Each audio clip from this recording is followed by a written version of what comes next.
أما بعد فأعوذ بالله من الشيطان الرجيم فإذا قضيت الصلاة فانتشروا في الأرض وابتغوا من فضل الله واذكروا الله كثيرا لعلكم تفلحون.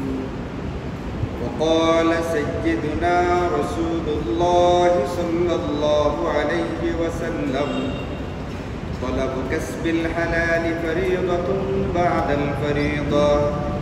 آمنت بالله صدق الله مولانا العلي العظيم وصدق رسوله النبي الكريم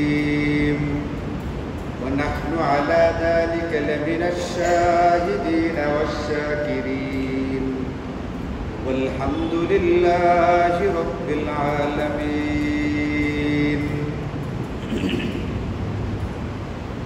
اللهم صل على محمد وعلى آل محمد كما صليت على إبراهيم وعلى آل إبراهيم إنك حميد مجيد.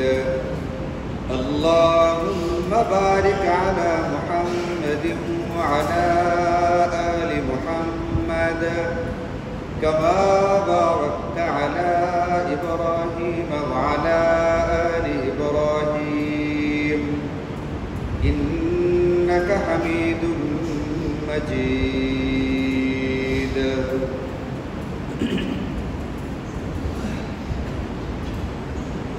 الحمد لله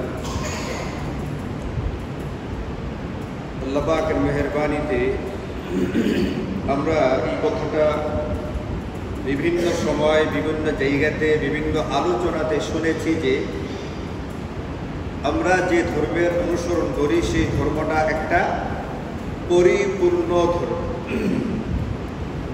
একটা পূর্ণাঙ্গ জীবন ব্যবস্থা আল্লাহ তাআলা আমাদেরকে দিয়েছেন আল্লাহ পাকের মেহেরবানিতে আলহামদুলিল্লাহ। কুরআনুল কারীমে আল্লাহ নিজেই বলেছেন আল-ইয়াওমা আকমালতু লাকুম দীনাকুম, আমি তোমাদের দ্বীনকে পরিপূর্ণ করে দিলাম।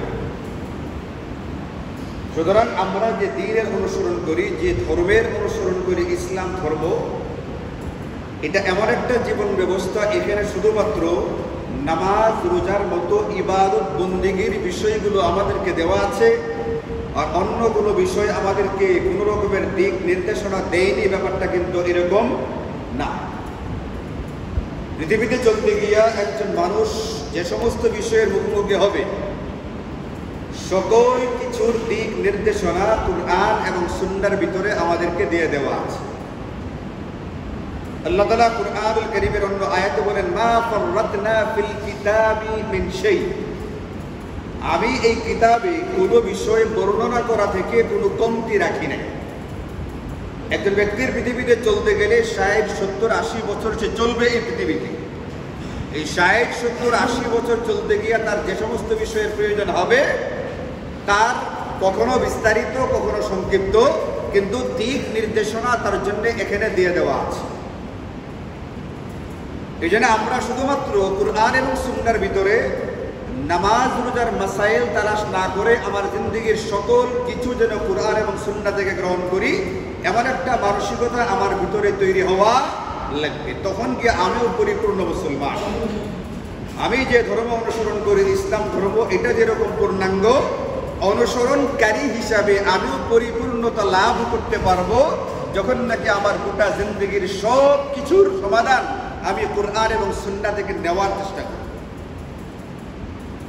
এই কারণে আমরা যারা এই দুনিয়াতে চলতে গিয়া বিভিন্ন সময় কামাই রোজগারের পেছনে পড়ি, এই কামাই রোজগার সংক্রান্ত যে ব্যাপারটা, এটা এমন একটা ব্যাপার এই পৃথিবীতে চলতে গেলে এটা ছাড়া কোনো মানুষ চলতে পারবে না। আল্লাহ তাআলা সিস্টেমটা, ব্যবস্থাটাই এমন রেখেছেন, সুন্নাহটা এমন রেখেছেন যে এখানে চলতে গেলে কিছু কামাই রোজগার, অর্থ, টাকা পয়সার প্রয়োজনীয়তা দেখা দেয়। এখন এই ব্যাপারে কুরআন সুন্নাহ আমাদেরকে কি বলে? আমরা তো মনে করি টাকা পয়সা মানেই হলো দুনিয়া, এই জন্য এটাকে টোটালি বর্জন করে ফেলতে হবে। ব্যাপারটা কি এরকম নাকি এটার সাথে আমাদের কোনো সম্পর্ক আছে? এটা আমাদেরকে কোরআন এবং সুন্নাহর দৃষ্টিতে দেখতে হবে। এখন কোরআন সুন্নাহর দৃষ্টিতে যদি আমরা দেখতে যাই, তাহলে দেখি কামাই রোজগার করার যে ব্যাপারটা, এটাকে শুধুমাত্র দুনিয়াবি বিষয় বলবার সুযোগ তো নাই গিয়া, বরং কামাই রোজগার করার ব্যাপারে ইসলাম আমাদেরকে উৎসাহিত করেছে যে তোমার ভিতরে কামাই রোজগারের ব্যাপারটা থাকতে হবে, তোমার ভিতরে পরিশ্রম করার ব্যাপারটা থাকতে হবে, তোমার ভিতরে হালাল রিজিক তালাশ করার বিষয়টা থাকতে হবে। এখন এই যে হালাল রিজিক তালাশ করা, রিজিক তালাশ করবে কিভাবে? এর প্রধান পদ্ধতিটা হচ্ছে একজন ব্যক্তি নিজে কোনো একটা কর্ম করবে, কাজ করবে, পরিশ্রম করবে, আয় রোজগারের জন্য তার নিজের, তার পরিবারের প্রয়োজনে আত্মীয় স্বজন, পাড়া প্রতিবেশীকে যদি সহযোগী দেখানোর প্রয়োজন হয়, সাহায্য করার প্রয়োজন হয়, তাদেরকেও সাহায্য সহযোগিতা করা যায়। এই পরিমাণ কামাই রোজগার করা, এটাকে দুনিয়াবি নজরে দেখবার সুযোগ নাই, বরং এটাও শরীয়ত, এটাও দ্বীন, এটাও ইসলাম। আমার ধর্ম আমাকে এই ব্যাপারে উৎসাহিত করেছে, নিজের হাতে কামাই করো, সেই কামাই দিয়ে তুমি তোমার খরচগুলোকে বহন করো। এই জন্য ইমাম নববী সহকারে মুহাদ্দিসিনে কেরাম হাদিসের কিতাবগুলোর ভিতরে একটা অধ্যায় রচনা করেছেন, বাবুল হাসসি আলাল কাসবি। কামাই রোজগার যে করতে হবে, কামাই রোজগারের ব্যাপারে ইসলাম আমাদেরকে উৎসাহিত করেছে, এই সংক্রান্ত অধ্যায় তারা আলাদাভাবে এনেছেন এবং এখানে আমাদেরকে দেখিয়েছেন কোরআন সুন্নাহর দৃষ্টিভঙ্গিতেই এইটা, একজন ব্যক্তিকে হালাল রিজিক তালাশ করতে হবে। বেকার বা অলস বসে থাকবার কোনো সুযোগ আমরা যারা মুমিন মুসলমান আমাদের জন্য নেই। এমনকি আল্লাহ তাআলা কুরআনুল কারীমের সূরাতুল জুমআহ, এই যে আজকের দিনটা কোন দিন? এটা জুমার দিন। এই জুমার দিনের নামাজের ব্যাপারে আলোচনা করেছে। নামাজের ব্যাপারে আলোচনা করতে গিয়ে বলছেন, তোমরা যখন জুমার নামাজকে আদায় করে ফেলবে, ইযা কুদিয়াতিস সালাত, যখন সালাত আদায় হয়ে গেল গা, জুমার নামাজ যখন পড়া হয়ে গেল গা, এরপরও তোমাদেরকে এখন আর মসজিদে বসে থাকবার কোনো দরকার নেই।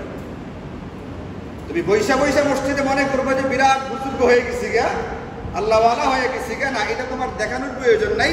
এইখানে তুমি এটা করতে গেলে অন্য দিক থেকে অন্যরকম অসুবিধা আসবে। কোনো ব্যক্তির জিন্দেগিতে যদি হালাল উপার্জনের ব্যাপারটা না থাকে, তাহলে অন্য আরো কিছু এমন অসুবিধা দেখা দিবে যেগুলোকে আবার ইসলাম অপছন্দ করে। এই জন্য নামাজ যখন পড়া হয়ে গেছে গা, মৌলিক ফরজ যখন আদায় হয়ে গেছে, মূল ফরজ যখন আদায় হয়ে গেছে, এখন একজন মুমিন মুসলমানের কাজ হচ্ছে হালাল রিজিক তালাশ করবার জন্য মসজিদ থেকে বের হবে, ফান্তাশিরু ফিল আরদে, এবং আল্লাহ পাকের জমিনের ভিতরে ছড়িয়ে পড়বে। ছড়িয়ে তার কাজ হলো ওয়াবতাগু, সে তালাশ করবে মিন ফাজলিল্লাহ, আল্লাহ পাকের পক্ষ থেকে অনুগ্রহ এবং রিজিক। শুরুতে নামাজ পড়লো, এর মানে মৌলিক বা প্রধান যে ফরজ সেটা সে আদায় করে ফেলল। এরপরে সে রিজিক তালাশ করবার জন্য বের হবে। সে যখন পরিশ্রম করলো, কষ্ট করলো, শ্রম দিল, সময় দিল, তার একটু রিজিকের ইন্তজাম হয়ে গেল গা, এবার সে আবার শেষে বেলায় ওয়াজকুরুল্লাহ, আল্লাহ পাকের জিকির করবে। যদি এমন ভাবে সে চলতে পারে, তাহলে আল্লাহ বলছেন লাআল্লাকুম তুফলিহুন, অবশ্যই তোমরা সফল কাম হবে। তাহলে সফলতা প্রথমে আছে নামাজ, শেষে বেলায় আছে জিকির, আর মাঝখানে কি এর দ্বারা? ওয়াবতাগু মিন ফাদলিল্লাহ, আল্লাহ পাকের দেওয়া রিজিক তালাশ করা। এই তিনটা কাজ করবে, এরপরে আল্লাহ পাক বলছেন সে সফল হবে। প্রথমে নামাজ পড়তে হবে, মাঝখানে রিজিক তালাশ করতে হবে, এরপরে তার দিনের শেষটা কাটবে কি দিয়া? জিকির দিয়া। সন্ধ্যাবেলায় কিছু জিকির আজকার করবে। এই তিনটা কাজ যখন সে করবে, তখন ব্যক্তিরা সফল হবে। এখন শেষের দুইটা আছে, রিজিক তালাশ করলো, জিকিরও করলো, নামাজ পড়লো না, এই ব্যক্তিরাও সফল না। নামাজ পড়লো, রিজিক তালাশ করলো, শেষের বেলাটা জিকির করলো না, এই ব্যক্তিরাও সফল না। নামাজ পড়লো, শেষেরটা জিকিরও করলো, মাঝখানে কি নাই? তার কামাই রোজগারের কোনো ফিকির নাই, তার কোনো কর্ম নেই। সে যদি বেকার থাকে, তাহলে এই ব্যক্তিরাও কি না? আল্লাহ পাকের ফতোয়ায় এই ব্যক্তিরা সফল নয়। কারণ এইগুলোর কোনো একটার ঘাটতি থাকলে অন্য দিক থেকে একটা সাইড এফেক্ট আছে, একটা পার্শ্ব প্রতিক্রিয়া আছে, এর একটা ক্ষতি বা প্রভাব আছে ক্ষতিকর, ওই দিকটা অটোমেটিক্যালি তখন তার ভিতরে চলে আসবে। এই জন্য আল্লাহর ফতোয়ায়, আল্লাহর ঘোষণায় একজন ব্যক্তিকে সফল হইতে গেলে যেরকম নামাজ পড়তে হবে, যেরকম জিকির করতে হবে, এরকম ভাবে তার জিন্দেগিতে হালাল রিজিক তালাশ করবার জন্য কোনো কর্ম থাকতে হবে। মুমিন মুসলমান বেকার বা অলস থাকতে পারবে না। এখন নামাজ পড়া তো ফরজ। আপনি বলবেন যে রিজিক তালাশ করার বিধানটা কি? এই ব্যাপারে নবীজি সাল্লাল্লাহু আলাইহি ওয়াসাল্লাম হাদিসে পাকের ভিতরে বলেন, তলাবু কাসবিল হালাল, হালাল রিজিক অন্বেষণ করা এটা ফারিদাতুন, এটা একটা ফরজ। বাদাল ফারিদা, মৌলিক ফরজগুলোর পরে দ্বিতীয় পর্যায়ে। মৌলিক বা প্রধান ফরজ হচ্ছে কোনটা? নামাজের সময় নামাজ পড়া, রমজানের সময় রমজানের রোজা রাখা। এরপরে এই মৌলিক ফরজগুলো আদায় করার পরে রিজিক তালাশ করা, রিজিকের জন্য কোনো কাজকর্ম করা, বেকার বা অলসতার সাথে সময় নষ্ট না করা, এটাও দ্বিতীয় পর্যায়ের হলেও এটাও একটা ফরজের প্রকার। এটা আমাকে আপনাকে মাথায় রাখতে হবে। এই জন্য নবীজি বলছেন, প্রথম পর্যায়ের ফরজগুলো আদায় করার পরে দ্বিতীয় পর্যায়ের ফরজ হলেও এটা একটা ফরজ যে তুমি তলাবু কাসবিল হালাল, হালাল রিজিক তুমি তালাশ করো। নবীজি সাল্লাল্লাহু আলাইহি ওয়াসাল্লাম হাদিসে পাকের ভিতরে বলেন, লা ইয়াহতাতিবা আহাদুকুম হুজমাতান আলা যহরিহি, তোমাদের কেউ একজন পাহাড়ে যাবে, জঙ্গলে যাবে, গ্যাসে ওখানে লাকড়ির একটা বোঝা তৈরি করবে, লাকড়ি কাটবে জঙ্গল থেকে, শুকনা ডাল কেটে একটা বোঝা তৈরি করে পিঠে বহন করবে, পিঠে বহন করে বাজারে বিক্রি করবে। লাকড়ির এই বোঝাটাকে বহন করে নিয়ে বাজারে বিক্রি করবে। বিক্রি করার পরে যে পরিমাণ পয়সা সে পায়, এই পরিমাণ পয়সা দিয়ে নিজের এবং নিজের পরিবারের খরচটা বহন করবে। যদিও এটা কষ্টকর কাজ, অনেকের কাছে এটা একটা লজ্জাজনক ব্যাপার, এরপরও নবীজির ফতোয়ায় নবীজি বলছেন এটা উত্তম আরেকটা বিষয় থেকে। তুমি যদি কামাই রোজগার না করো, হালাল রিজিকের অন্বেষণ তোমার ভিতরে না থাকে, এটা কিন্তু একটা ইসলামী কথা, মনে রাখবেন। হাদিসের কিতাবগুলো থেকে আলোচনা নিয়েছি, এমনকি শিরোনামটা, বিষয়বস্তুটা হাদিসের কিতাব থেকেই নেওয়া। এই শিরোনাম দিয়াই মুহাদ্দিসিনে কেরাম হাদিসের বাবের ভিতরে অধ্যায়ের শিরোনাম দিয়েছে। হালাল রিজিক তালাশ করা কোরআন সুন্নাহ দ্বারা আমাদেরকে উৎসাহিত করা হয়েছে। নবীজি বলেন যে একজন ব্যক্তি লাকড়ি সংগ্রহ করবে, বাজারে বিক্রি করবে, এই কাজটাকে দেখতে বাহ্যিকভাবে একটু নিম্নমানের কাজ মনে হয়, অনেকের জন্য লজ্জার মনে হয়, কেউ এটা করতে নাও চাইতে পারে। নবীজি বলেন এইটা যদি না করো, এটার বিপরীতে অন্য একটা কাজ তোমাকে করতে হবে। ওইটা যেটা করবা এইটার চেয়ে অনেক ভালো, এটা নবীজির ফতোয়া। কোনো ব্যক্তি যদি কামাই রোজগার না করে তাহলে কোনটা অসুবিধাটা হবে? এর বিপরীত দিক থেকে যে অসুবিধাটা হবে, এর পার্শ্ব প্রতিক্রিয়া যেটা হবে, এটা হলো এটা, তখন সে বাধ্য হইয়া মানুষের কাছে হাত পাততে শুরু করবে।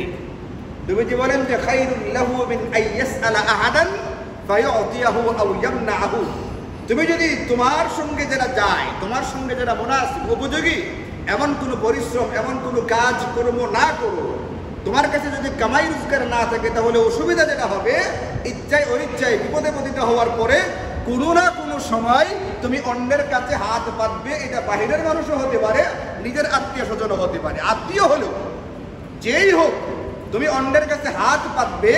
হাত পাতার পরে সে তোমাকে দিতেও পারে, নাও দিতে পারে। যার কাছে বলবো, বলার পরেই আমাকে দিয়ে দিবে, এর শতভাগ কোনো গ্যারেন্টি বা নিশ্চয়তা আছে। আমি যাওয়ার পরে আমার আপনজন তারপরেও এমন হতে পারে, বলবে আমার কাছে এই মুহূর্তে টাকা পয়সা নাই, আমি দিতে পারবো না, আমার এই অসুবিধা ওই অসুবিধা, অথবা নিজেই অভাবের মধ্যে আছে, এরকম হয় না? আরে বেটা, আমার কাছে টাকা আছে, আমার নিজের বিষ খাওয়ার পয়সা নেই। এটা কথার কথা বলে আর কি, মানে প্রত্যেকটা মানুষেরই অভাব আছে, প্রত্যেকটা মানুষেরই প্রয়োজনীয়তা আছে। নবীজি বলেন তুমি চাইলা, যাওয়ার পরে দিতেও পারে, নাও দিতে পারে, যাওয়ার পরেও পাইলা না, দিল না, এই যে একটা অবস্থা তোমার সামনে তৈরি হয়েছে, এইটার চেয়ে বরং যেটাকে তুমি বাহ্যিকভাবে লজ্জার মনে করতেছো, এটা লজ্জার না, তুমি ওইটা করো, কামাই রোজগার করো, হাত পাতা থেকে নিজেকে বাঁচাইবার চেষ্টা করতে থাকো। নবীজি বড় একটা অসুবিধা হলো, বলেন যে যদি কোনো ব্যক্তি বৈধভাবে কামাই রোজগারের কোনো পন্থা অবলম্বন না করে যদি বেকার বা অলস বসে থাকে, তাহলে এটা একটা অত্যাবশ্যক ব্যাপার যে কোনো না কোনো সময় সে অন্যের কাছে হাত পাতবে। হাত পাততে সে বাধ্য, কারণ দুনিয়াতে চলতে গেলে টাকা পয়সার প্রয়োজনীয়তা আছে না? আছে। আপনি গোশত পোলাও খাইলেন না, কিন্তু ডাল ভাত তো লাগবে। ডাল কি বাজার থেকে সরকারিভাবে ফ্রি দেওয়া হয়? টিসিবির পণ্য থেকে যে ডাইল কিনে, ডাইলটা ফ্রি দেয়, ডাইলটাকে নিম্নমানের খাবার মনে করি আমরা, কিন্তু এইটাও তো কি দেয় না। আটা দেয়, আটাটাকে ফ্রি দেয়, এটাও ফ্রি দেয় না। এখন আমি পোলাও বস্তু গেলাম না, আমি শুধুমাত্র চাল ডাল দিয়েই চললাম, এতটুকু দিয়েই চললাম আমি, কিন্তু এইটাও তো আমাকে কি দিবে নাকি, এটাও তো ফ্রি দিবে না। এখন আমার ঘরের চাল ডালটা সংগ্রহ করতে গিয়ে যে অসুবিধাটা হবে, কখনো কখনো এটা আমার অন্যের কাছে হাত পাততে হবে। আর যদি একবার দুইবার হাত পাতার অভ্যাস শুরু হয়ে যায়, অসুবিধা হয় এইটা, তখন তার ভিতরে এটার একটা অভ্যাস তৈরি হয়ে যায়, অন্যের কাছ থেকে চেয়ে নেওয়ার, অন্যের কাছ থেকে হাত পেতে পেতে নেওয়ার চেষ্টা করতে থাকা। এখন নবীজির জামানায় ঘটনা ঘটলো, একটা হযরতে সাহাবী হাকিম ইবনে হিজাম, এক সাহাবী নবীজির কাছে যাকাত, সাদাকা, ফিতরা ইত্যাদির প্রচুর পরিমাণে পয়সা আসলো। পয়সা আসার পরে ওই সাহাবী নবীজির কাছে গিয়ে বললেন যে হুজুর আমাকে কিছু টাকা পয়সা দেন। নবীজি তাকে দিলেন। তিনি নিজেই বলেন যে আতানি, নবীজি আমাকে দিলেন। একবার দেওয়ার পরে ওই যে বললাম, যদি কারো কাছে হাত পাতার অভ্যাস হয়ে যায়, এটা কিন্তু আস্তে আস্তে অভ্যাসে পরিণত হয়। তখন ওই সাহাবী আরেকবার গিয়ে নবীজির কাছে চাইলেন, নবীজি দ্বিতীয়বারও দিলেন। দ্বিতীয়বার দেওয়ার পরে আরেকবার তিনি নবীজির কাছে চাইলেন, নবীজি তৃতীয়বারও দিলেন। তৃতীয়বার ওই সাহাবী যে সম্পদ পাইছেন, কষ্ট করে পাইছেন না একবারে সম্পূর্ণ ফ্রি পাইছেন? বুঝেন না এই কথাটা? কষ্ট করে পাইছেন না ফ্রি পাইছেন? ফ্রি পাইছেন। এখন একজন ব্যক্তি যদি ফ্রি টাকা পয়সা পায়, তাহলে এই ব্যক্তিটা কি কষ্ট করে কামাই করতে যাবে আর কোনো সময়? কারণ সে দেখবে বিনা কষ্টে, বিনা সময়ে, বিনা শ্রমে আমি যেহেতু পর্যাপ্ত পরিমাণের খরচ পেয়ে গেছি, আমার কষ্ট করে কাজ করবার দরকারটা কি? খেতে কাজ করতে গেলেও কষ্ট হবে, চাকরি করতে গেলেও কষ্ট হবে, সময় দিতে গেলেও কষ্ট হবে, চাকরি করতে গেলেও অসুবিধা, উপরের বসের কথা মতো চলতে হয়, বিভিন্ন রকমের অসুবিধা দেখা দেয়। তৃতীয়বার দেওয়ার পরে নবীজি ওই সাহাবীকে লক্ষ্য করে কিছু উপদেশ দিলেন। এই উপদেশগুলো কিয়ামত পর্যন্তের জন্য যত মানুষ পৃথিবীতে আসবে, যারা নবীজির কাছ থেকে উপদেশ নিতে চায়, তাদের জন্য একটা বিরাট শিক্ষণীয় উপদেশ। আর যে গ্রহণ করতে চায় না, সে তো চাই না। নবীজি বললেন, ইয়া হাকিম, তার নাম ছিল হাকিম ইবনে হিজাম, শুনো, ইন্না হাদিহি দুনিয়া হাদিরুন হুলবুন, এই যে দুনিয়ার মাল সম্পদ দেখতেছো, এটা খুবই সুমিষ্ট, খুবই সবুজ। মানে এইগুলো মানুষ এইগুলোর প্রতি লালায়িত হবে, এইগুলোর প্রতি লোভ তৈরি হবে, এইগুলোর প্রতি মানুষের আকর্ষণ তৈরি হবে। দুনিয়ার সম্পদটাই হচ্ছে এরকম একটা বিষয়। এখন তুমি যদি এইটাকে ফামান আখাদাহু বিসাখাওয়াতি নাফসিন, যদি কোনো ব্যক্তি এইটাকে লোভ ছাড়া, এটার প্রতি কোনো রকমের আগ্রহ ছাড়া যদি কেউ এটাকে গ্রহণ করে, তাহলে আল্লাহ পাকের পক্ষ থেকে ইউবারাক লাহু, এটার ভিতরে বরকত দেওয়া হয়। পক্ষান্তরে যদি ওমান আখাদাহু বিইশরাফি নাফসিন, সোয়াল করলো অথবা সোয়াল করলো না, এটার প্রতি লোভ থাকলো, এটার প্রতি কোনো একটা আগ্রহ থাকলো, যদি সম্পদের প্রতি, অন্যের সম্পদের প্রতি যদি আগ্রহ থেকে আমি সেটাকে গ্রহণ করি, নবীজি বলেন যে লাম ইউবারাক লাহু, এটার ভিতরে বরকত হয় না, বরং এই ব্যক্তির ভিতরে একটা মারাত্মক জটিল রোগের সৃষ্টি হয়। এটা হলো ওয়াকানা কাল্লাযী ইয়াকুলু ওয়া লা ইয়াশবাউ, এই ব্যক্তি ওই ব্যক্তির মতো হয়ে যায়, সে খায় কিন্তু তার কখনোই পেট ভরে না।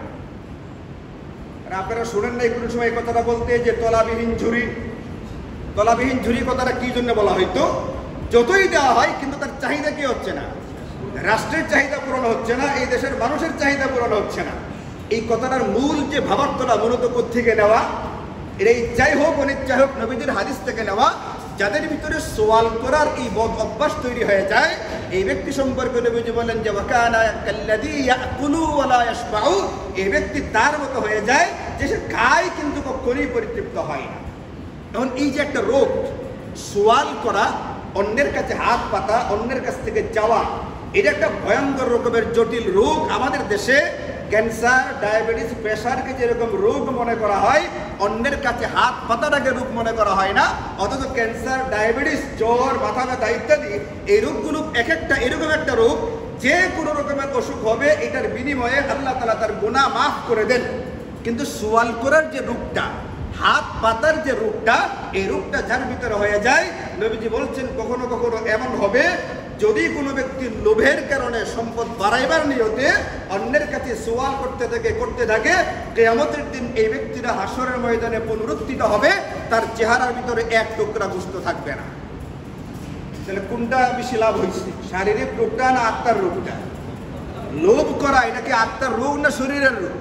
এটা আত্মার রোগ। যদি কোনো ব্যক্তির ভিতরে এটা তৈরি হয়, তাকে মনে রাখতে হবে এটা হাসরের ময়দানের চেহারার ভিতরে কি থাকবে না। অন্যদিকে একটা জ্বর বা মাথা ব্যথার মতো অসুখ যদি হয়, বিহম্মা লাইলাতিন, নবীজি বলেন এক রাতের জ্বরের কারণে তার জিন্দেগির পিছনের সমস্ত সগীরা গুনাহগুলোকে মাফ করে দেওয়া হয়। এই জন্যে ইসলাম আমাদেরকে বলছে কোনো ব্যক্তি বেকার বা অলস থাকতে পারবে না, কর্মহীন থাকতে পারবে না, যতক্ষণ সে সুস্থ সক্ষম, যতক্ষণ তার দ্বারা কাজকর্ম করার মতো সুযোগ সুবিধা আছে, এই ব্যক্তিটাকে কোনো না কোনো পর্যায়ের উপার্জনে মনোযোগী হতে হবে। নিজ হাতের কামাই সে ভক্ষণ করবে, এটা তার জন্য শরীয়তের একটা নির্দেশনা। নবীজি সাল্লাল্লাহু আলাইহি ওয়াসাল্লাম বলেন, বা আকালা আহাদুন তুআমান কাত্তু খায়রান, কোন ব্যক্তি জীবনে এত উত্তম খাবার ভোগ করতে পারে নাই যে খাবারটা মিন আইয়াকুলা মিন আমালি ইয়াদিহি, নিজের হাতে যেটা উপার্জন করে খেয়েছে, নিজের উপার্জিত সম্পদ থেকে যে খাবারটা সে গ্রহণ করেছে, এই খাবারের যে উত্তম খাবার কোনো ব্যক্তি কোনোদিন গ্রহণ করতে পারে না।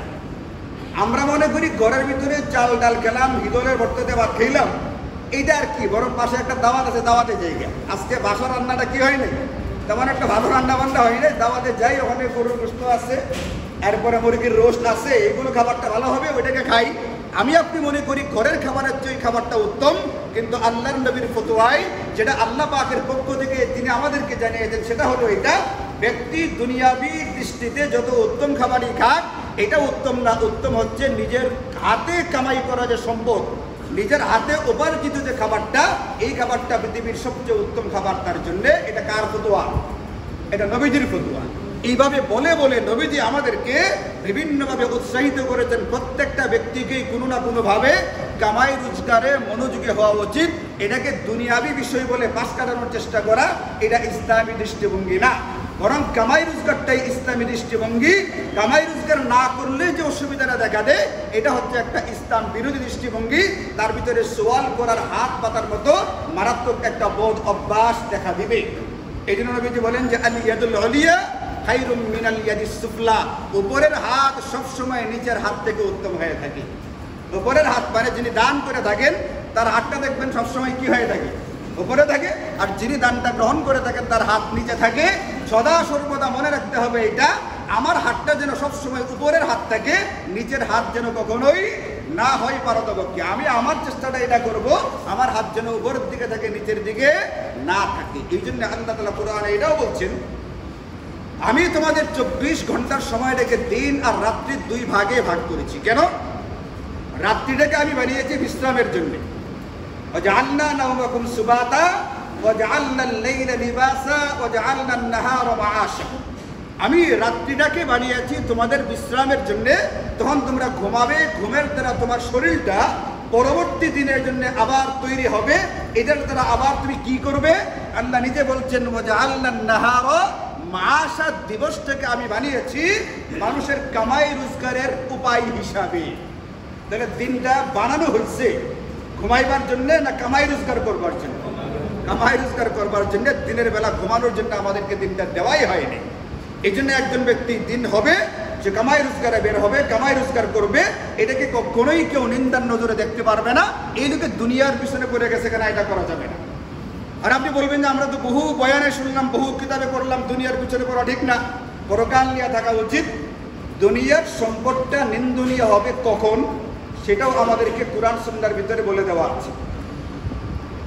দুনিয়া কামাই করার পিছনে যদি কোনো ব্যক্তি এমন ভাবে লেগে যায় যে কামাই করতে গিয়া এখন সে, আমি আপনাদেরকে আগে বলছি শুরুতে, হাদিসটা মনে আছে কিনা, নামাজ রোজা এটা কোন পর্যায়ের ফরজ?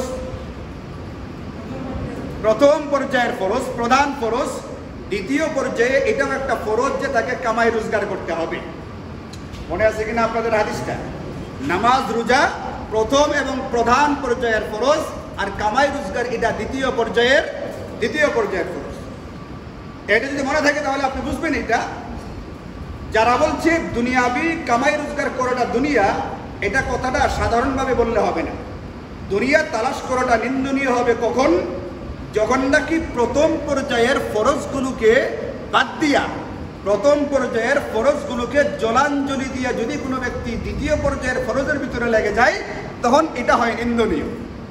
আর কোনো ব্যক্তি 5 ওয়াক্ত নামাজের সময় নামাজ পড়ল, রমজানের রোজাও রাখলো, প্রধান পর্যায়ের যে ফরজগুলো আছে এইগুলো আদায় করার পরে যদি কোনো ব্যক্তি দুনিয়া কামাই করতে থাকে, এটা কখনোই নিন্দনীয় নয়, বরং কুরআন সুন্নাহ এটা আমাদেরকে উৎসাহিত করে। এটা বলা লাগবে না, 1 নম্বর কথা।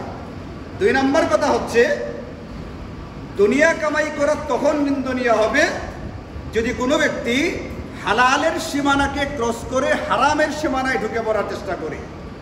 দুনিয়া কামাই করতে করতে এই পরিমাণ কামাই করতে গেছে, এখন আর হালালের এরিয়ার ভিতরে নেই। হালালের যে একটা সীমা আছে, কোরআন সুন্নাহ আমাদেরকে একটা হালালের একটা সীমা রেখে দিছে, ওই সীমা রেখার ভিতরে যারা থাকবে এদের জন্য কোনো অসুবিধা নাই। দুনিয়া কামাই করাটা তখন নিন্দনীয় হবে যদি দুনিয়া কামাই করতে গিয়ে হালালের সীমানা পার হয়ে কোথায় ঢুকে পড়ে, হারামের ভিতরে ঢুকে পড়ে, ওই দুনিয়া হচ্ছে নিন্দনীয়। কিন্তু যতক্ষণ হালালের সীমানার ভিতরে থাকবে এটা কখনো কোনো ক্রমেই কিনা নিন্দনীয় না। এবং 3 নম্বর বিষয় হচ্ছে, দুনিয়া কখন নিন্দনীয় হয়, যদি আমি প্রয়োজন পূরণ করবার জন্য দুনিয়ার সম্পদ কামাই করি। এমনকি আমার উপরে কিছু ফরজ, প্রধান পর্যায়ের কিছু ফরজ আল্লাহ পাকের পক্ষ থেকে দেওয়া আছে, যে ফরজগুলো আদায় করতে গেলে টাকা পয়সা লাগে। ওই ফরজগুলো আদায় করবার জন্যে, ওয়াজিবগুলো আদায় করবার জন্যে, প্রয়োজন পূরণ করবার জন্য কামাই করলে কোনো অসুবিধা নাই।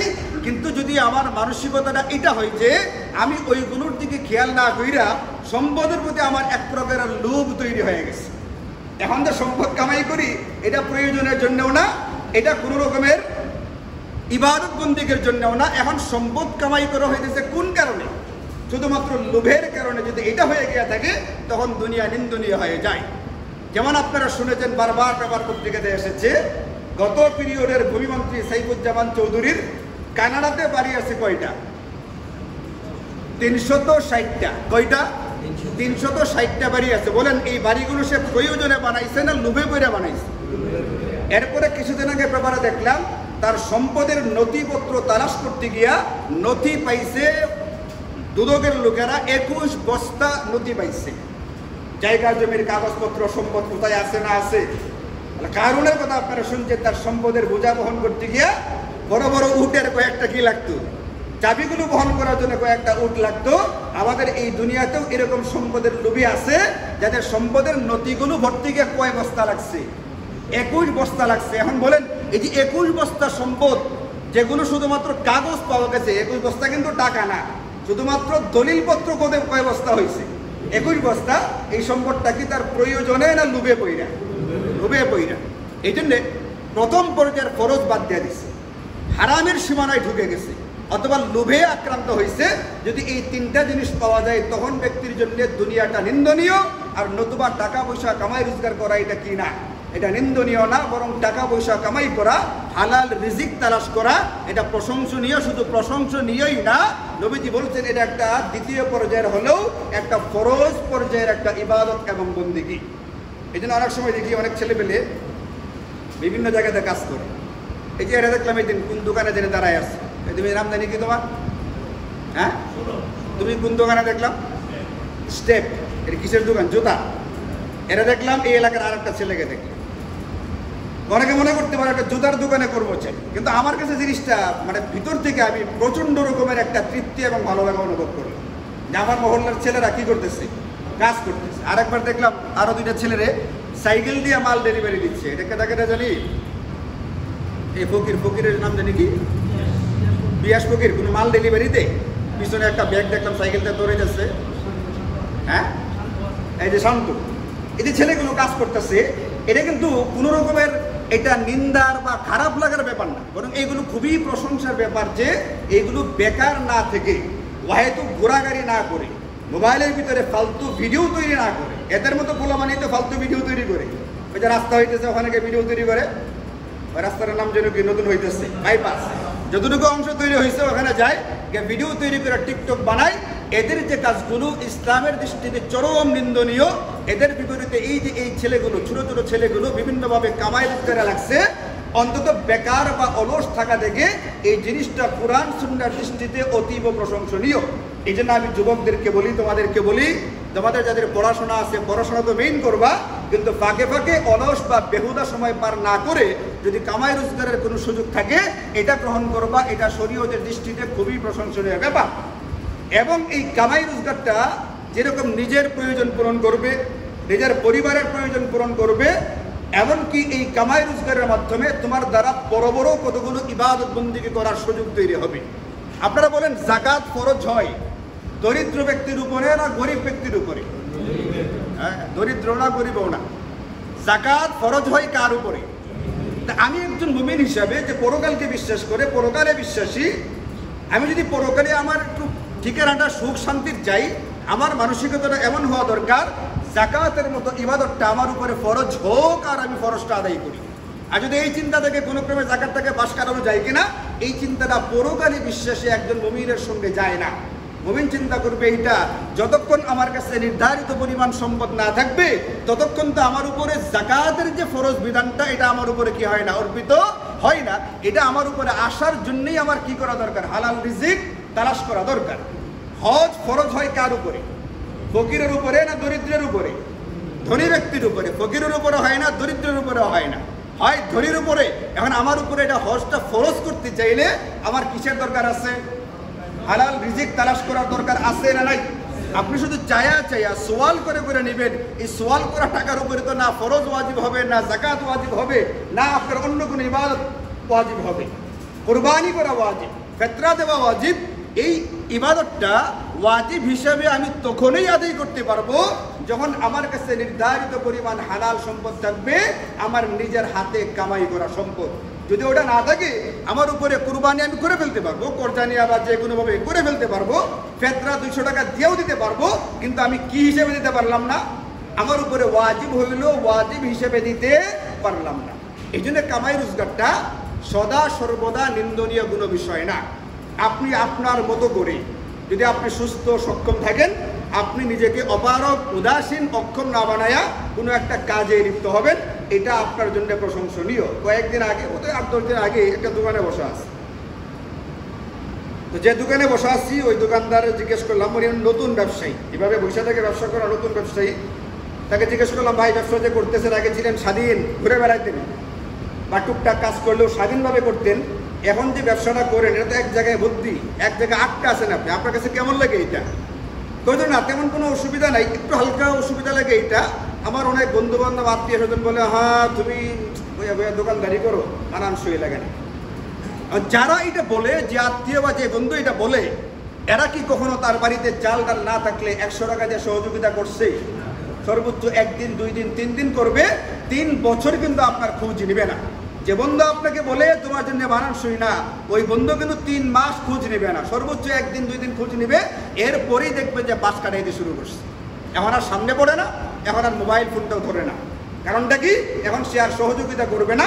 কাজে কে কি বললো না বললো ওটার দিকে দেখবার দরকার নাই। কোরআন সুন্নাহ বলছে এটা, স্বয়ং আল্লাহ এবং তার রাসূল প্রশংসা করেছেন ওই ব্যক্তির যে নাকি নিজ হাতে কামাই করে, নিজের শ্রম দিয়ে সময় দিয়ে কামাই করে, এদেরকে আল্লাহ এবং তার রাসূল প্রশংসা করছেন।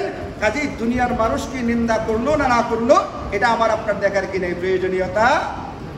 নবীজি বলছেন প্রত্যেকটা ব্যক্তি যে খাবারটা, যে ভোগ ব্যবহারের বিষয়গুলো ভোগ ব্যবহার করে, এটা তার জন্য নিজের হাতের যেটা কামাই করে এটা উত্তম।